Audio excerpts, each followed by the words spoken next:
കൂട്ടുകാരെ, എല്ലാവർക്കും നിജൂസ് വേൾഡിൻ്റെ പുതിയൊരു വീഡിയോയിലേക്ക് സ്വാഗതം. എല്ലാവരും സുഖമായിട്ടിരിക്കുന്നെന്ന് വിശ്വസിക്കുന്നു. ഞങ്ങളിവിടെ സുഖമായിട്ടിരിക്കുകയാണ്. അപ്പോൾ എല്ലാവരും സന്തോഷത്തോടെയും ആരോഗ്യത്തോടെയും ഒക്കെ ഇരിക്കുക കേട്ടോ. ഒരുപാട് പേർക്ക് പ്രഗ്നൻസി പോസിറ്റീവായ സമയത്ത് ഉണ്ടായിട്ടുള്ള 5 പ്രഗ്നൻസി ലക്ഷണത്തിനെ പറ്റിയിട്ടാണ് ഇന്നത്തെ വീഡിയോയിൽ സംസാരിക്കുന്നത് കേട്ടോ. ഈ 5 ലക്ഷണങ്ങളും ഭയങ്കര വിയേർഡായിട്ടുള്ളതാണ്. ഇത് പ്രഗ്നൻസി ലക്ഷണമാണോ എന്ന് നിങ്ങൾ വരെയും ചോദിക്കുന്ന തരത്തിലുള്ള ലക്ഷണങ്ങളാണ് ഇതിൽ മെജോറിറ്റിയും ഉൾപ്പെടുത്തിയിട്ടുള്ളത്. ഈ ലക്ഷണങ്ങളെ പറ്റിയിട്ട് വീഡിയോസ് ചെയ്യുന്നത് എന്തിനാണെന്ന് വെച്ച് കഴിഞ്ഞാൽ നമ്മളുടെ ശരീരത്തിലെ പല മാറ്റങ്ങൾ കൊണ്ടും, ചില ആളുകൾക്ക് ഹോർമോണൽ ഇംബാലൻസസ് ഉള്ളത് കൊണ്ടും, ചില ആളുകൾക്ക് PCOD ഉള്ളത് കൊണ്ടും, ചിലർക്ക് പ്രിമെൻസ്ട്രൽ സിംറ്റംസ് ഉള്ളത് കൊണ്ടും പലരും പ്രഗ്നൻസി ആകുന്ന ലക്ഷണങ്ങളെയും പീരിയഡ്സ് ആകുന്ന ലക്ഷണങ്ങളെയും കൃത്യമായിട്ട് വേർതിരിച്ചറിയാനായിട്ട് സാധിക്കാത്തവരാണ്. അങ്ങനെയുള്ള ആളുകൾക്ക് ഒരു അവയർനെസ് കൊടുക്കാൻ വേണ്ടിയിട്ടാണ് ഇത്തരത്തിലുള്ള വീഡിയോസ് ചെയ്യുന്നത്.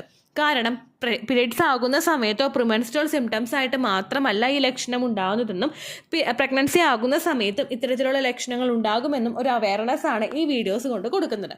ഇത്തരത്തിലുള്ള വീഡിയോസ് കാണുന്ന സമയത്ത് എനിക്ക് ഈ ലക്ഷണം ഇല്ലല്ലോ എന്ന് ആലോചിച്ച് വിഷമിക്കുന്നവരാണ് നിങ്ങളെങ്കിൽ ഓവുലേഷൻ കഴിഞ്ഞിട്ടുള്ള സമയത്ത് പ്രഗ്നൻസി ലക്ഷണത്തിനെ പറ്റിയിട്ടുള്ള വീഡിയോസ് നിങ്ങൾ അവോയ്ഡ് ചെയ്യാനായിട്ട് ശ്രദ്ധിക്കുക.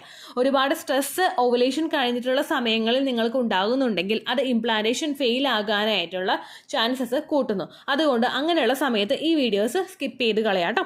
അതല്ല നിങ്ങൾക്ക് വേറെ പ്രശ്നമൊന്നുമില്ലെങ്കിൽ നിങ്ങൾ വീഡിയോ ഫുള്ളായിട്ട് കാണാനായിട്ട് ശ്രദ്ധിക്കുക. ഈ ലക്ഷണങ്ങൾ ഉണ്ടെങ്കിലും ഈ ലക്ഷണങ്ങൾ ഇല്ലെങ്കിലും ശരീരം നല്ലതുപോലെ ശ്രദ്ധിക്കുക കേട്ടോ. അപ്പോൾ നമുക്ക് വീഡിയോ സ്റ്റാർട്ട് ചെയ്യാം. ഏറ്റവും ആദ്യത്തെ ഒരു ലക്ഷണം എന്ന് പറയുന്നത് വജൈനൽ ടൈറ്റ്നസ് ആണ്. വജൈനൽ ടൈറ്റ്നസ് എന്ന് പറയുന്നത് ചില ആളുകൾക്ക് ആ ഒരു സമയത്ത് ഭയങ്കരമായിട്ട് വജൈന ഇറുകിയിരിക്കുന്നത് പോലുള്ള ഒരു സെൻസേഷൻ നമുക്ക് ഫീൽ ചെയ്യും. ഒരുപാട് ടൈറ്റ് ആയിട്ടുള്ള അണ്ടർ ഗാർമെന്റ്സ് ഒക്കെ ഉപയോഗിച്ച് കഴിയുമ്പോൾ നമുക്ക് ഉണ്ടാവുന്ന ഒരു ഫീലിംഗ് ഉണ്ടാവില്ലേ, ആ ഒരു ഫീലിംഗ് ആയിരിക്കും നമുക്ക് ഈ ഒരു വജൈനൽ ടൈറ്റ്നസ് ഉണ്ടാവുന്ന സമയത്ത് കൂടുതലായിട്ടും അനുഭവപ്പെടുന്നത്.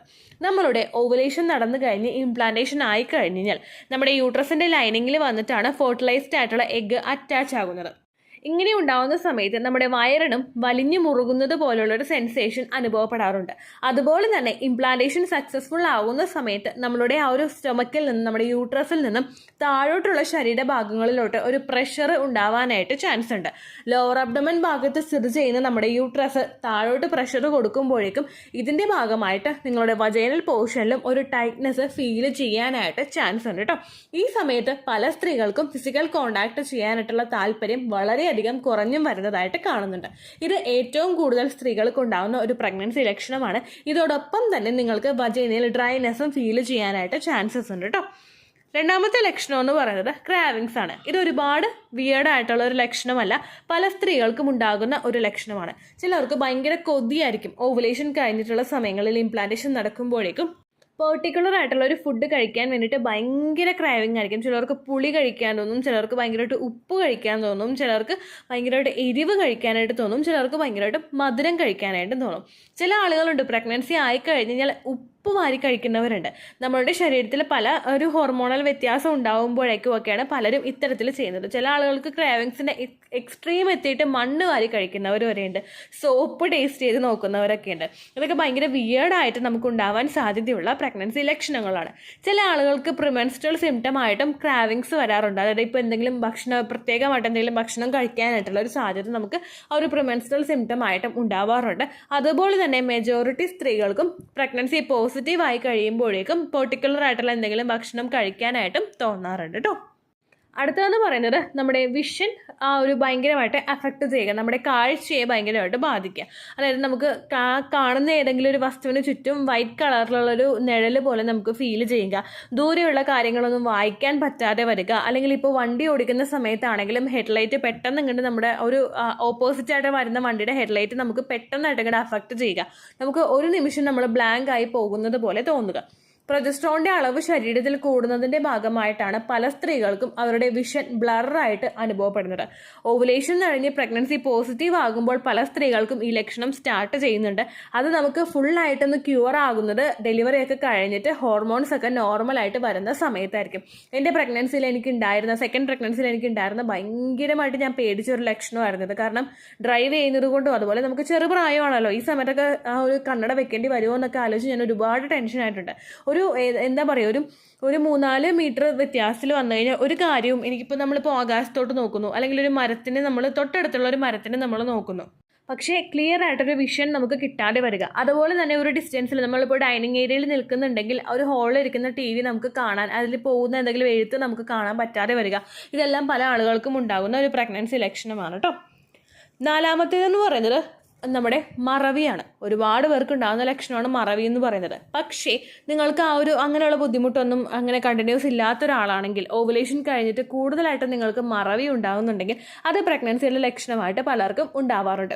ബ്രെയിൻ ഫോഗ് എന്ന് പറയുന്ന ഒരു സിറ്റുവേഷൻ പല സ്ത്രീകൾക്കും പ്രഗ്നൻസി പോസിറ്റീവ് ആകുമ്പോൾ ഉണ്ടാവുന്ന ഒന്നാണ്. നമ്മുടെ ബ്രെയിനിൽ ചെറിയൊരു ഒരു മങ്ങല് ആ ഒരു സമയത്ത് ഉണ്ടാവുക, നമുക്കൊരു മറവി ആ സമയത്ത് അനുഭവപ്പെടുക. ചില ആളുകളൊക്കെ ഓവുലേഷൻ കഴിഞ്ഞിട്ട് എന്തെങ്കിലും കാര്യത്തിന് ഫ്രിഡ്ജ് തുറന്നു കഴിഞ്ഞാൽ തുറന്നിട്ട് പോകുന്നവരുണ്ട്, അല്ലെങ്കിൽ എന്തെങ്കിലും ആലോചിച്ച് ഇങ്ങനെ വന്നിട്ട് പെട്ടെന്ന് അത് മറന്നു പോകുന്ന ആളുകളുണ്ട്. ഏറ്റവും കൂടുതൽ നമ്മളുടെ ആ ഒരു ഈസ്ട്രജനും പ്രൊജസ്ട്രോണും HCG അങ്ങനെ പല ഹോർമോൺസും ഇൻക്രീസ് ആകും. ചില ഹോർമോൺസ് അവരുടെ പ്രവർത്തനം സാക്രിഫൈസ് ചെയ്യും, ഡൗൺ ആകും. ഇങ്ങനെയൊക്കെ ഭാഗമായിട്ടും അതുപോലെ തന്നെ എക്സസ് ആയിട്ട് ബ്ലഡ് സർക്കുലേഷൻ ശരീരത്തിൽ കൂടുമ്പോഴേക്കും അതിൻ്റെ മാറ്റം കൊണ്ടും പല സ്ത്രീകൾക്കും ഇത്തരത്തിലുള്ള വ്യത്യാസങ്ങൾ അനുഭവപ്പെടാറുണ്ട് കേട്ടോ. അങ്ങനെയുള്ള മാറ്റം കാണുന്നുണ്ടെങ്കിലും ശരീരം നല്ലതുപോലെ നിങ്ങൾ ശ്രദ്ധിക്കാം. അഞ്ചാമത്തെ ലക്ഷണം എന്ന് പറയുന്നത് നമുക്ക് എക്സസ് ആയിട്ട് കോട്ടുവ അനുഭവപ്പെടുക, അതുപോലെ നമ്മൾ കൂർക്കം വലിക്കുക. പല സ്ത്രീകളും പ്രഗ്നൻസിക്ക് മുമ്പായിട്ട് കൂർക്കം വലി സ്റ്റാർട്ട് ചെയ്യാറുണ്ട്. കാരണം എന്താണെന്ന് വെച്ച് കഴിഞ്ഞാൽ നമുക്ക് ആ ഒരു നോസിൻ്റെ ഭാഗമൊക്കെ, നമ്മുടെ ആ ഒരു ശ്വസനമൊക്കെ പല ആളുകൾക്കും വ്യത്യാസം വരാറുണ്ട്. ചിലർക്ക് ആ ഒരു ഗ്യാപ്പിൽ വ്യത്യാസം വരാറുണ്ട്. ഇതിൻ്റെ ഭാഗമായിട്ട് ഇത് കണ്ടിന്യൂസ് ആയിട്ട് ഫീൽ ചെയ്യുന്നതിൻ്റെ ഭാഗമായിട്ട്, ആ ഒരു വ്യത്യാസം നിങ്ങൾക്ക് അനുഭവപ്പെടുന്നതിൻ്റെ ഭാഗമായിട്ട് പല ആളുകളും ആ ഒരു കൂർക്കം വലി സ്റ്റാർട്ട് ചെയ്ത് തുടങ്ങാറുണ്ട്. ചിലർക്ക് എക്സസ് ആയിട്ട് കോട്ടുവ വരാറുണ്ട്. നമുക്ക് ഭയങ്കരമായിട്ട് ടയേർഡ് ആകുന്ന സമയമാണ് പ്രഗ്നൻസിയുടെ സമയം എന്ന് പറയുന്നത്. ഹോർമോൺസ് ഒറ്റയടിക്ക് അങ്ങോട്ട് ഇൻക്രീസ് ആയിട്ട് വരുമ്പോഴേക്കും ഈ ഒരു കോട്ടുവായം നമുക്ക് കൂടും. പ്രൊജസ്ട്രോൺ ഹോർമോണാണ് ഏറ്റവും കൂടുതൽ ഈ ഒരു സിംറ്റം ഉണ്ടാവാനായിട്ടുള്ള കാരണക്കാരൻ കേട്ടോ. അതിൻ്റെ ഭാഗമായിട്ടും നിങ്ങൾക്ക് ഈ ബുദ്ധിമുട്ട് ഉണ്ടാകാം. അപ്പോൾ ഇതൊക്കെയാണ് ഭയങ്കര വിയേർഡായിട്ടുള്ള പ്രഗ്നൻസി സമയത്ത് നമുക്ക് ഉണ്ടാകാൻ സാധ്യതയുള്ള ലക്ഷണങ്ങൾ എന്ന് പറയുന്നത്. പല ആളുകൾക്കും പ്രിമെൻസ്ട്രൽ സിംറ്റം ആയിട്ട് ഈ ലക്ഷണങ്ങളൊക്കെ കാണുമ്പോഴേക്കും എക്സ്പെക്റ്റഡ് പീരിയഡ് ഡേറ്റിൽ ചിലപ്പോൾ 1-2 ദിവസം ഒന്ന് മിസ്സായി കഴിയുമ്പോഴേക്കും പീരിയഡ്സ് ഇൻഡ്യൂസ് ചെയ്യാൻ വേണ്ടിയിട്ടുള്ള കാര്യങ്ങൾ പലരും ചെയ്യാറുണ്ട്. അതൊക്കെ ഒന്ന് അവോയ്ഡ് ചെയ്യാൻ വേണ്ടിയിട്ടാണ് ഇത്തരത്തിലുള്ള പ്രഗ്നൻസി ലക്ഷണത്തിനെ പറ്റിയിട്ട് കണ്ടിന്യൂസ് ആയിട്ട് വീഡിയോസ് അപ്ലോഡ് ചെയ്യുന്നത് കേട്ടോ. ഇത് ചില ആളുകൾക്ക് മാത്രം ഉണ്ടാകാൻ സാധ്യതയുള്ള പ്രഗ്നൻസി ലക്ഷണങ്ങളാണ്. ഇത് കണ്ടില്ലെങ്കിലും നിങ്ങൾ വിഷമിക്കേണ്ട ആവശ്യമില്ല. എക്സ്പെക്റ്റഡ് പീരിയഡ് ഡേറ്റിൽ ബ്ലീഡിങ് വരുന്നുണ്ടോ എന്ന് നോക്കാം. ഇൻ കേസ് നിങ്ങൾക്ക് ബ്ലീഡിങ് വരുന്നുണ്ടെങ്കിലും ആ പോകുന്ന രക്തത്തിൻ്റെ അളവ് എത്രത്തോളം ആണെന്നുള്ള കാര്യം കൂടി നിങ്ങൾ ശ്രദ്ധിക്കുക. കാരണം ഒരുപാട് പേര് ചാനലിൽ പറയുന്നുണ്ട് ലൈറ്റ് ആയിട്ടുള്ള ബ്ലീഡിങ് ഉണ്ടായതിനു ശേഷം പ്രഗ്നൻസി ടെസ്റ്റ് ചെയ്ത് നോക്കിയപ്പോൾ പോസിറ്റീവ് റിസൾട്ട് കിട്ടിയെന്ന്. അതുകൊണ്ട് ബ്ലീഡിങ്ങിൻ്റെ കാര്യം കൂടി നിങ്ങൾ പ്രത്യേകം ശ്രദ്ധിക്കുക കേട്ടോ. അപ്പോൾ ഇത്രയേ ഉള്ളൂ വീഡിയോ. യൂസ്ഫുൾ ആയി കാണുമെന്ന് വിശ്വസിക്കുന്നു. യൂസ്ഫുൾ ആവുന്നുണ്ടെങ്കിൽ ലൈക്ക് ചെയ്യുക, ഫ്രണ്ട്സിനൊക്കെ ഷെയർ ചെയ്ത് കൊടുക്കുക കേട്ടോ. എന്തെങ്കിലും സംശയം ഉണ്ടെങ്കിൽ നിങ്ങൾ കമൻസിൽ ചോദിക്കുക. പണ്ടത്തെ വീഡിയോയ്ക്ക് കമൻസ് ഇട്ടവർക്ക് റിപ്ലൈ ലഭിക്കുന്നില്ലെങ്കിൽ, അതുപോലെ തന്നെ നമ്മൾ ഒരു തവണ കോൺവെർസേഷൻ ഉണ്ടായിട്ട് നിങ്ങൾക്ക് പിന്നീടുള്ള ചോദ്യങ്ങൾക്ക് റിപ്ലൈ ലഭിക്കുന്നില്ലെങ്കിൽ, ലേറ്റസ്റ്റ് ആയിട്ട് ഞാൻ ഏത് വീഡിയോ ആണ് അപ്ലോഡ് ചെയ്യുന്നത് അതിന് താഴെ കമൻ്റ് ഒന്ന് കോപ്പി പേസ്റ്റ് ചെയ്യാനായിട്ട് ശ്രദ്ധിക്കുക കേട്ടോ. എല്ലാ വീഡിയോസിലും കോപ്പി പേസ്റ്റ് ചെയ്യേണ്ട, ഏതെങ്കിലും ഒരു വീഡിയോയിൽ നിങ്ങൾ കോപ്പി പേസ്റ്റ് ചെയ്യുക കേട്ടോ. അതുപോലെ തന്നെ ഓവുലേഷൻ ഡേറ്റ് കാൽക്കുലേറ്റ് ചെയ്ത് തരാനായിട്ട് റിക്വസ്റ്റ് ചെയ്യുന്നവർ എത്രയാണോ നിങ്ങളുടെ കൃത്യം സൈക്കിൾ ലെങ്ത് അത് മെൻഷൻ ചെയ്യാനായിട്ട് ശ്രദ്ധിക്കുക. സൈക്കിൾ ലെങ്ത് എന്നതുകൊണ്ട് ഉദ്ദേശിച്ചത് ഓരോ മാസവും എത്ര ദിവസം കൂടുമ്പോഴാണോ നിങ്ങൾക്ക് ബ്ലീഡിങ് വരുന്നത് എന്നതിനെയാണ് കേട്ടോ. അതായത് ഇപ്പോൾ കഴിഞ്ഞ മാസം നിങ്ങൾക്ക് ജനുവരി 1-ാം തീയതിയാണ് ബ്ലീഡിങ് വന്നതെങ്കിൽ ഫെബ്രുവരിയിൽ നിങ്ങൾക്ക് 2-ാം തീയതിയാണ് ബ്ലീഡിങ് വന്നതെന്ന് വിചാരിക്കുക. ജനുവരി 1 മുതൽ ഫെബ്രുവരി 2 വരെ എത്ര ദിവസമുണ്ടോ അത് എണ്ണി നിങ്ങൾ തിട്ടപ്പെടുത്തി പറയുക. അതാണ് നിങ്ങളുടെ സൈക്കിൾ ലെങ്ത് എന്നതുകൊണ്ട് ഉദ്ദേശിക്കുന്നത് കേട്ടോ. അതുപോലെ തന്നെ സൈക്കിൾ ലെങ്ത് കണ്ടുപിടിക്കുന്ന സമയത്ത് നിങ്ങൾ നിങ്ങളുടെ ബ്ലീഡിങ് തുടങ്ങിയ ദിവസം മാത്രം ഡേ 1 ആയിട്ട് എടുക്കുക.